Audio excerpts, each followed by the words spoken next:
Hello everyone. Today's topic is linear regression. Linear regression is one of the most simplest और बहुत ही widely known machine learning technique है। इसमें एक linear graph होती है जो कि इसमें एक इक्वेशन होता है y is equal to mx plus c linear graph का ही है। ये वाला इक्वेशन यूज करके वो प्रिडिक्ट करता है कि ट्रेंड्स कैसे होंगे। पहले के डेटा ऐसे थे, फिर वो इधर तक कैसे क्या हो रहा है, तो उस हिसाब से वो अपना स्लोप बनाता है और फिर वो प्रेडिक्ट करता है। ये लीनियर इक्वेशन ओनली नंबर्स पे काम करती है, इसमें यस और नो नहीं होता है। ये जो भी प्रेडिक्ट करेगी वो नंबर्स पे करेगी जो कि प्लॉटेबल होती है ग्राफ में। और वो जो भी प्रेडिक्ट करेगी वो एक स्ट्रेट लाइन बनाएगी, in line with the trend, अगर अच्छा से काम किया तो, अच्छा से डेटा दिए तो। और ये प्रिडिक्ट करती है कि जैसे स्टॉक मार्केट हो गया, forecasting, price based, area, room location, house pricing के लिए यूज हो सकती है। और इसको इसमें बस लीनियर ही बन पाएगा कि इसमें हम लोग स्ट्रेट लाइन ही बना सकते, इसमें भी नहीं बना सकते। और इसका जो इक्वेशन है वो ये है।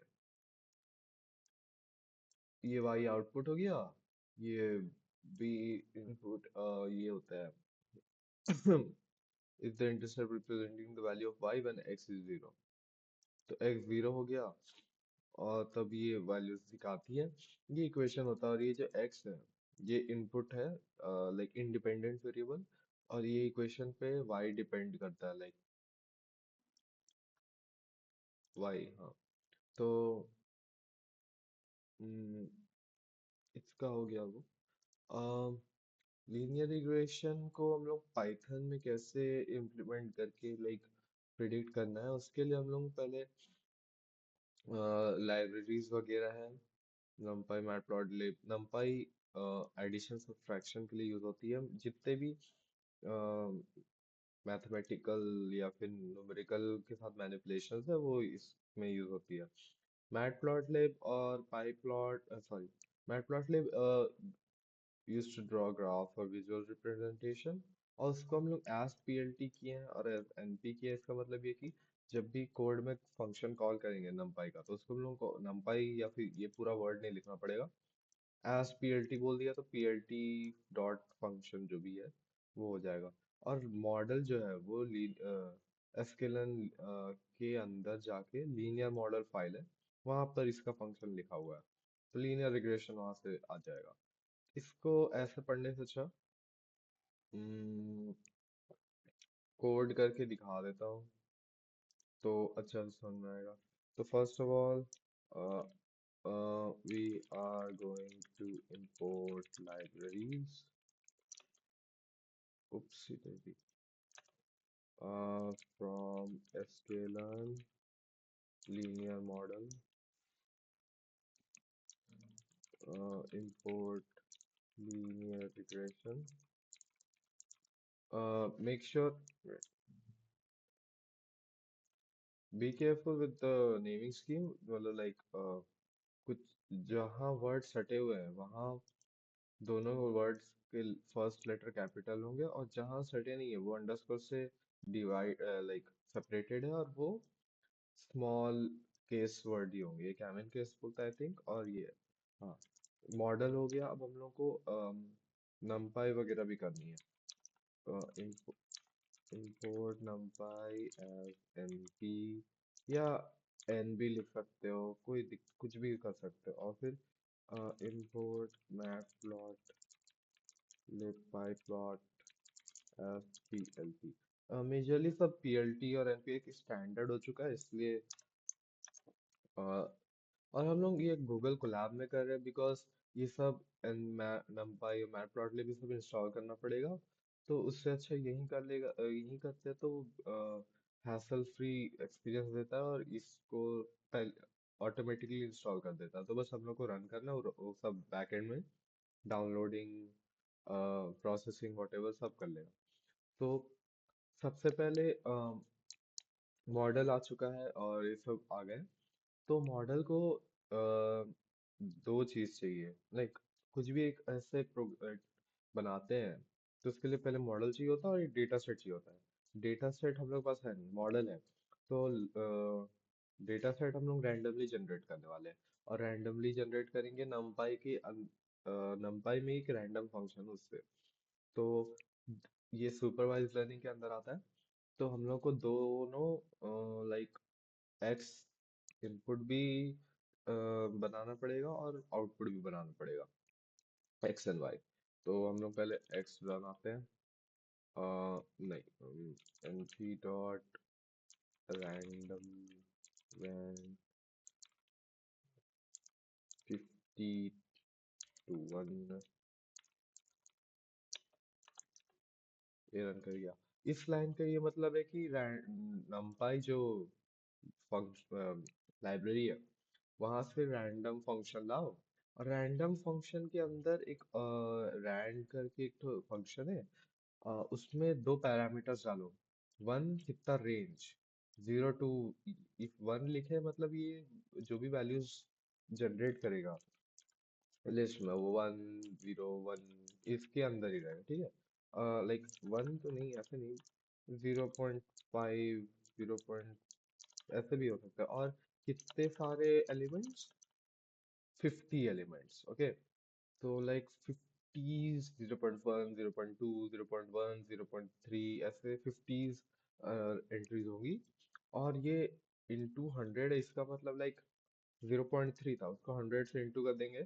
तो वो जो लिस्ट है वो ऐसे दिखेगा, 30 59 12, लाइक 1.2 था, 0.1 था, तो वो ऐसे बढ़ते जाएगा।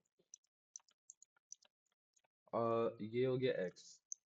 अब हम लोग को y बनानी है, इसी में बना देते हैं। जो लाइक हम लोग को लीनियर ग्राफ बनाना है, तो लीनियर वाला बनाना है तो x पे ही कुछ मल्टीप्लाई करेंगे तो वो एक ही ट्रेंड पे काम करेगा। लाइक फॉर एग्जांपल x से x, सॉरी x इंटू 5 कर दिए, तो एक ये अब एक लीनियर ग्राफ बना देगा।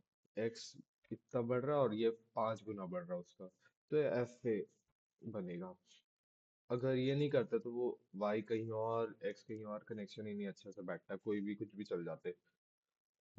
तो लीनियर बनाने के लिए x पे ही डिपेंडेंट है ना, तो सेम लाइन बनेगा।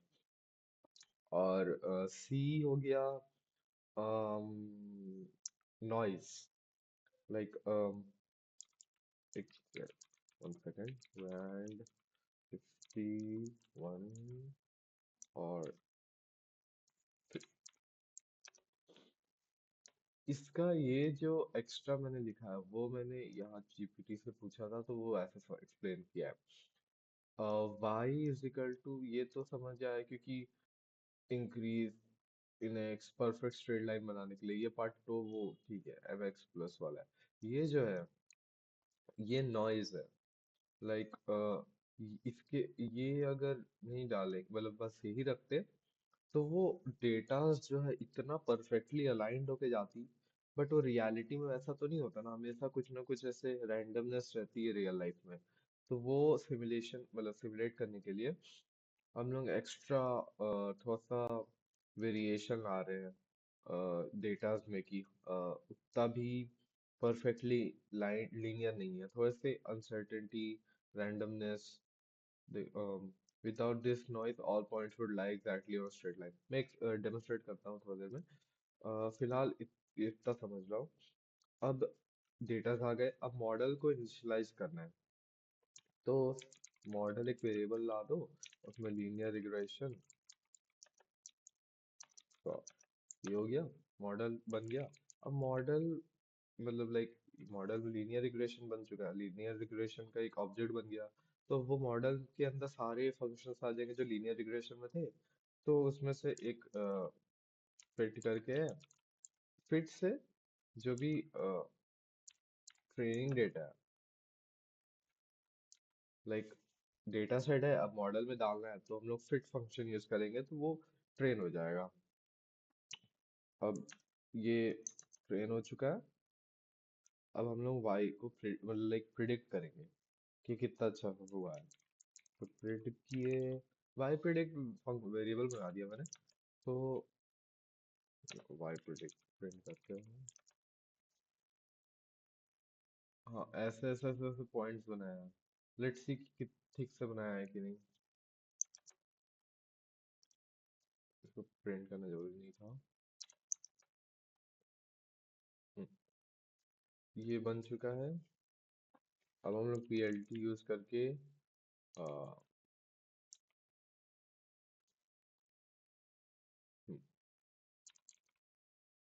तब तक मैं ये सब भी समझा देता हूँ अच्छा से। अम, हाँ, ये oh shit, random random seed तो नहीं की था। वो रैंडम सीड जो है ना, वो उसका ये मतलब है कि जब भी ये रैंडमनेस का कोड रन होगा तो वो हमेशा एक ही जैसा होगा।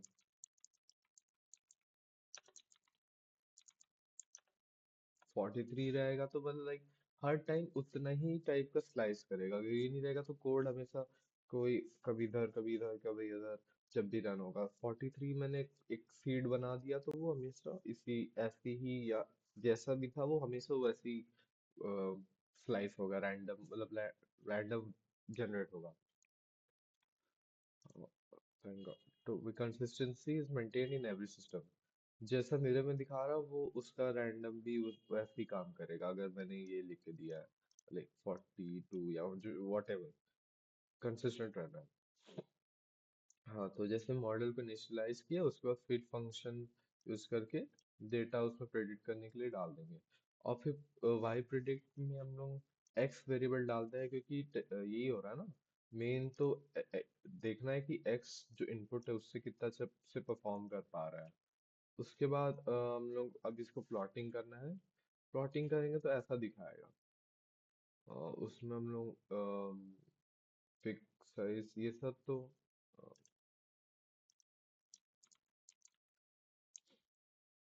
हम्म,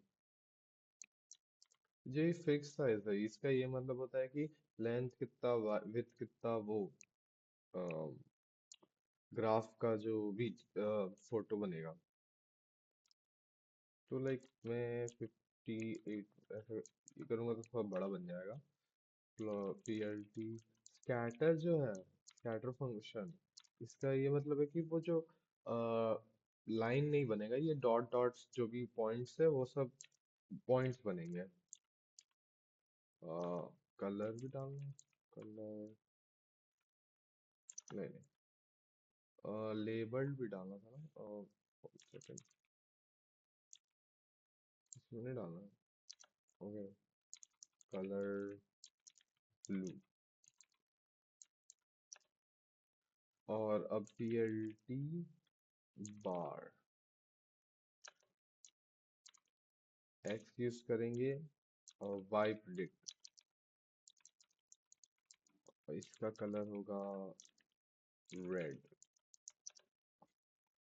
पीएलटी एक्स लेबल हो गया एक्स इनपुट, और PLT y label y product.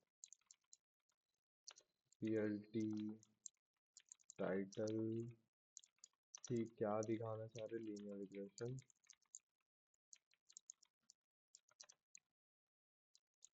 Legends वगैरह भी नहीं दिखाता। फंक्शन, अच्छा डेटा सेट्स तो आ गया है।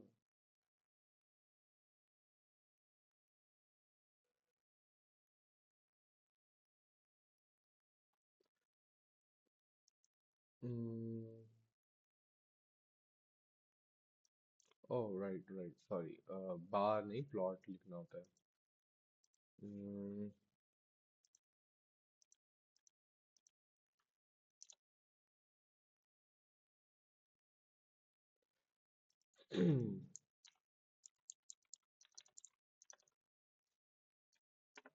ओ,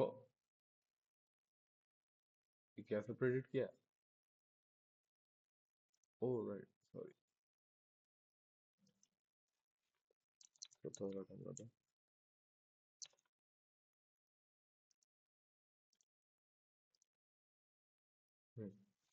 तो लाइक ये जो प्रिडिक्शन बना है ना, सॉरी कुछ ज्यादा ही बड़ा है। 5 5 इतना छोटा है ना। तो देखो सारा डेटा पॉइंट्स थोड़ा सा आगे पीछे लाइक ऊपर नीचे है थोड़े थोड़े। ये नॉइज बोलते हैं इसको। लाइक अगर हम लोग, अब मैं तुम लोग को दिखाता हूँ कि व्हाट इफ मैंने ये हटा दिया, ये बस एक्स पे ऐसे ही डिपेंड कर रहा बिना नॉइज के है, तो देखोगे कितना परफेक्टली लाइंड है। रियल लाइफ ऐसा नहीं होती है। रियल लाइफ में कुछ ना कुछ ऐसे बायसेस आते हैं या फिर कुछ भी दिक्कत, लाइक नॉइज वगैरह होती है, इतना परफेक्टली डेटा नहीं आती। तो और जो अगर ज्यादा नॉइज दे दे तो ये मॉडल उतना अच्छा से काम नहीं कर पाता है। तो ऐसा है तो क्या ही वो बेचारा ट्रेंड फॉलो कर पाएगा अच्छा से। तो ये एक डेमोन्स्ट्रेशन के लिए 30 40 50 हाँ 20 ऐसे देंगे तो वो रैंडम मतलब लाइक प्रिडिक्ट करने में इजी भी पड़ेगा उसको। तो जैसे थोड़ा भले वो थोड़ा सा ऊपर है नीचे पर ये दिख तो रहा है एक ऐसे क्लीनियर जा सकता है। तो वो प्रिडिक्ट कर ले रहा है। तो इसी ट्रेंड को ये फॉलो करते हुए आगे भी जो स्टॉक प्राइसेस हो गया या फोरकास्टिंग हो गया वो बनाता है। हाँ फिगर से वो डिजाइन वो आ रहा था वो मॉडल का, मतलब सॉरी ग्राफ का। स्कैटर से वो जो भी अ, ये जो डॉट्स है वो दिख रहे हैं। और प्लॉट प्लॉट मतलब लाइन प्लॉट करना है। और x label, x label x side वाला। और वाई लेबल के अंदर जो भी लिखेंगे वाई उसमें ये दिखा देगा फंक्शन। और टाइटल इमेज सॉरी। हाँ तो लीनियर रिग्रेशन ऐसे। और फिर शो नहीं करेंगे ना तो आई डोंट थिंक दिखाएगा। हाँ और दिखा दे ठीक है। हाँ तो वही मतलब लाइक क्योंकि ये कोलैब है ना वो, अगर बस वेरिएबल भी लिख देंगे ना तो वो प्रिंट कर देता है। ऐसे नॉर्मली कोड में अगर कोई भी ऐसे टर्मिनल में या वीएस कोड में चला रहा है तो वो प्रिंट नहीं करता, वो पीएलटी शो करके जो है उसी को लिखना पड़ेगा तभी वो दिखाएगा। तो इससे ये पता चलता है कि ये इतना प्रॉपरली काम कर रहा है। Okay thank you. और वन मोर थिंग। हाँ समरी यूजिंग sklearn, इसको scikit-learn भी बोलते हैं। We were able to create linear regression model using random, we were able to generate data set, randomly हम लोग data set generate किया थे। और जो मैटप्लॉट है वो उससे हम लोग ये बना दिया था लाइक ग्राफ में दिखा पाए तो हम लोग समझ आया अच्छा से, वरना फिर वो अंदर ही अंदर क्या काम करता पता नहीं चलता हम लोग को। तो ये ग्राफ से पता चल रहा है कि ऐसे काम कर रहा है। Okay that's it, thank you.